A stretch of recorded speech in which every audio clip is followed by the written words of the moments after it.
My name is Véronique George, and I'm the founder and owner of now the VLG Group. We house the VLG Productions brand, and together we are a strategic approach to storytelling.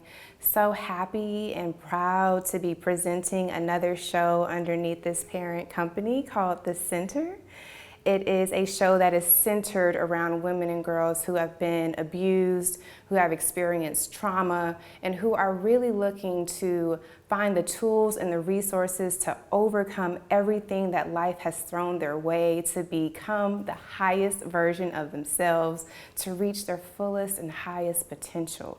And I'm excited to be on this journey along with everyone else, because we're all trying to get back to the center of ourselves. We are all trying to live beyond our circumstances and make sure that we fulfill and reach our highest potential. So I am joined by Shayla Herndon-Edmunds, who is going to be serving as a co-host for the center, especially for our season 1. Excited to introduce her. Thank you, Veronique, and welcome to the center. I'm Shayla Herndon-Edmunds, and I'm so excited and honored to be here. Thank you so much for tuning in. I'll tell you a little bit about myself and why I'm here. I am a creative entrepreneur and a professional life coach, as well as a consultant. But my purpose and my passion in living in life is to actually help people to remember who they are, to focus on their dreams, to really do the work that's required to find their center, and then walk in the knowing and the power of who they are. And so if that's something that is at all intriguing to you, if that's something that resonates, then that means that you're right where you're supposed to be. Thank you so much, Veronique, for having me. Absolutely. I'm really looking forward to all the amazing guests that we have. There's so much for me to learn, and I'm ready. We instantly connected through our work as consultants. And it's just been an honor to get to know you and to be on this journey of getting back to the center of who I am. You know, I will just echo what you said. It's an honor to have met you. I know that when we first met, I told you, I recall that I knew that I was supposed to, be where I was for a reason. And part of that was me feeling as though it was meant for our paths to intersect. And I'm a big believer in the fact that we are right where we're supposed to be, even if we don't feel so great about it, Sometimes I feel like, should I be somewhere else? This doesn't feel comfortable. Right. But I'm always reminded that I'm right where I'm supposed to be. And so I'm grateful that we connected. And thank you for allowing me to be a part of this journey and to be a part of the village that's supporting you as you get back to the center of yourself. And I try to stay in the center of myself. Getting there is one thing, staying there is another. Yeah, I remember when we first met and you were doing the work as a DEI consultant. And I had never seen that up close before. And so I was honored stepping into a role as an interim chief marketing officer and overseeing strategy across an institution and what that looked like. But talking to you from a DEI perspective, I thought was like an interesting layer on top of the cake. So how has that space been for you, your journey within the DEI space, and what has that looked like? It's been interesting for me. So before I was officially a DEI practitioner, I was just someone who was committed to community, finding my ways to advocate for people, particularly those who oftentimes were left out or not heard or not valued. And oftentimes it, of course, is people of color and women and other marginalized groups, whether it's people with disabilities or other marginalized identities. And what's interesting from my journey is that once I started to move away from doing that as a volunteer, I actually had the opportunity to start to do the work more intentionally when I was in higher education. I was having conversations with leadership about the importance of us really having the tough conversations and doing the work versus just using the words. Right. And I was, surprised to be given the support and resources to actually develop programming and to create some infrastructure. But because of my background in operations management and human resources, it gave me the opportunity to sort of scaffold all of this learning and all of this experience to really think about leading organizations and supporting them around their diversity and inclusion strategies in a holistic way. So thinking about recruitment, thinking about retention, thinking about procurement. So many people often are surprised when they sit down with me, and whether they're in IT or they're in marketing or in biology, that we can have a conversation about how equity and inclusion and diversity matter, and that we all have our hands in it, whether we like it or not, or whether we agree or not, and that we can all be more intentional. So it's been, it wasn't the career that I necessarily set out for, but as someone who describes themselves as an eclectic person, it's a field that actually allows me to bring all of that experience into the work that I do and bring my authentic self into the work that I do. So increasingly, I felt comfortable, not always supported, but comfortable just being who I am. You know, I recognize that I'm not always everyone's cup of tea, and that's okay. But I think the most beautiful part of my journey has been the people that I've met along the way. You know, it's never within my control what an organization is going to do with the tools and resources and insight that I provide. But there's always employees, students, and individuals or stakeholders there who are ready to do the work, who are ready to show up more intentionally. And so it's just been a blessing and an honor to be able to encounter folks who are ready to be the pebble in the pond and make an impact from wherever they are. I'm so glad that you said being comfortable in infrastructure, because that reminded me about the moment earlier, but infrastructure within the DEI space, like even within some of the work that I've done from a rebranding perspective, having to touch on like mission, vision, and values and research that inform DEI initiatives and programming. What I've found is that if an organization or an institution has declared and stated that they're ready to do the work, that if that infrastructure is not there for someone coming into that community that may not authentically be a part of that community or historically have been a part of that community, that the likelihood for them to feel a part of that community or to be set up for success, I think it's slim to none. And so I love the fact that you mentioned infrastructure, because that's all about the resources and tools that you need. Yeah, I tell people that diversity is not necessarily strategic. You can have diversity accidentally, you know, but inclusion and engagement is an active process of learning, of creating space, of engaging and really doing the work. And, you know, diversity and inclusion, I think of them like any other dimension of well-being, that I can say I want to be well.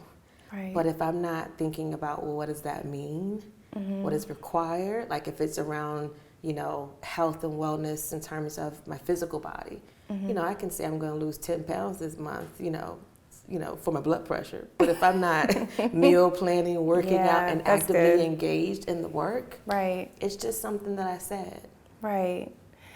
Being solutions oriented, building your toolbox, making sure that you're building that infrastructure. I think that might be one of the reasons why we're connected, because I am all about doing the work. You know, along my journey in life, I've faced many obstacles and trials and challenges, but I've always overcome them, of course, with my faith in God has been at the center of that, because without that, I wouldn't be here today. I would be nothing.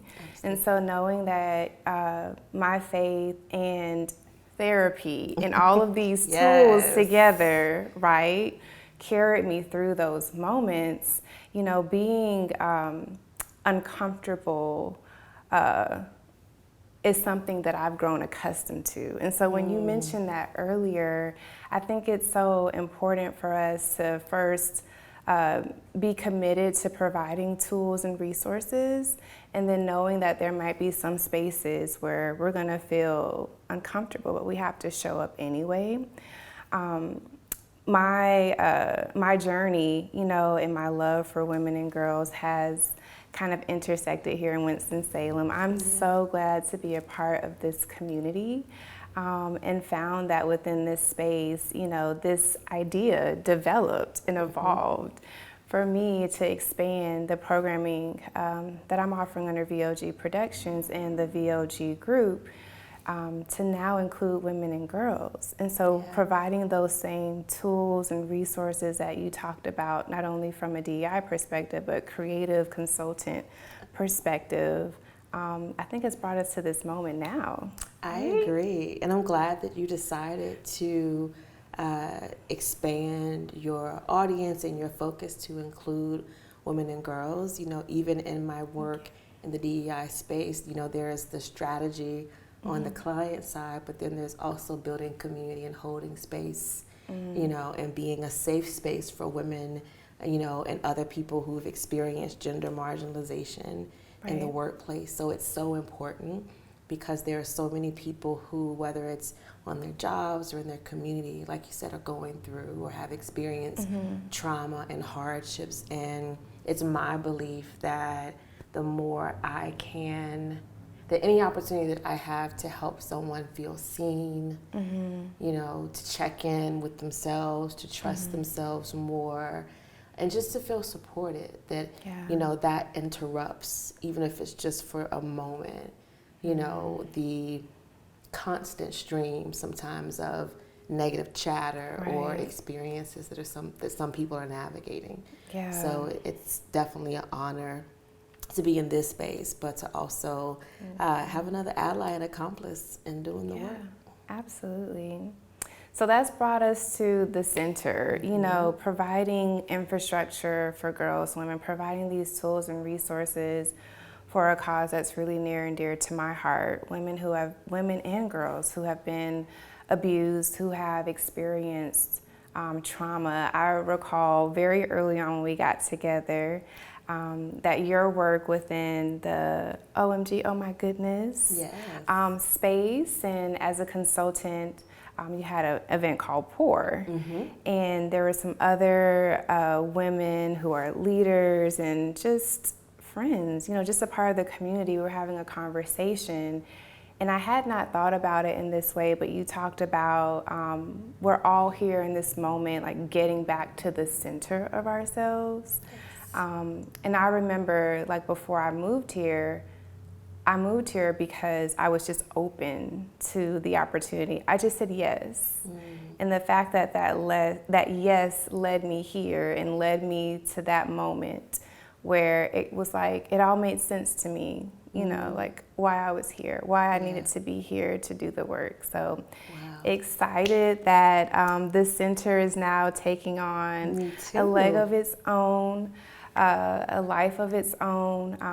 I'm so thrilled to be able to impact women and girls in this way, and excited to see what's next. So thank you. Likewise, thank you for allowing me to be a part of the journey and getting back to the center of ourselves. Oftentimes we're taught that we need to become some other version of ourselves or become something. But, the most important gift that we can give ourselves is to remember who we are. Yeah, that's so important. Like, everything that you need is already within you. Absolutely. And from the very beginning of the world. And so to know that no matter what we go through, because life, it be lifing. It's just lifing for days. It just makes no sense. But to know that life is all a part of our story, and that we have the tools if we tap into them, and if we surround ourselves with the right community and within the right environment, that we can overcome anything. Absolutely. That we can. And then that means that we harness our power, because a lot of us, self-included, I spent time as the victim, feeling as though life was happening to me. Right. Stuff was happening to me. Yeah. And those things did happen, but it wasn't my story. Right. And if we're not careful or we don't come to the center of ourselves, then we can create another narrative about who we are, Right. how we exist, and what's possible. That really takes our power away. Yeah. You become what you believe. Mm-hmm. And if you believe that you are negative, that you have this, negative existence, that, you are what happened to you, then you're never going to become who you're supposed to become. Right. It's just knowing that you have what it takes. Absolutely. So I love that. It's surrounding yourself with people with the right mindset, and empowering yourself, which is why, the center is so centered to my being, because it really does equip women. It takes out that victim mentality, because I'm sure all of us can find something in our past to say, you know what, I was a victim of this. Absolutely. To know without a doubt that you are enough. Yeah. You're enough for your trials, for your triumphs, for your circumstances. Yeah. You're enough. Yeah. Yeah. No carbon copies or imitations around here. We're all enough. Exactly. Mm-hmm. Exactly. Our authentic selves. So Absolutely. thank you. Thank you. I'm excited to see and hear and learn from all the amazing guests. So it's going to be an awesome season. I appreciate you. Thank you so Likewise. much. Thank you.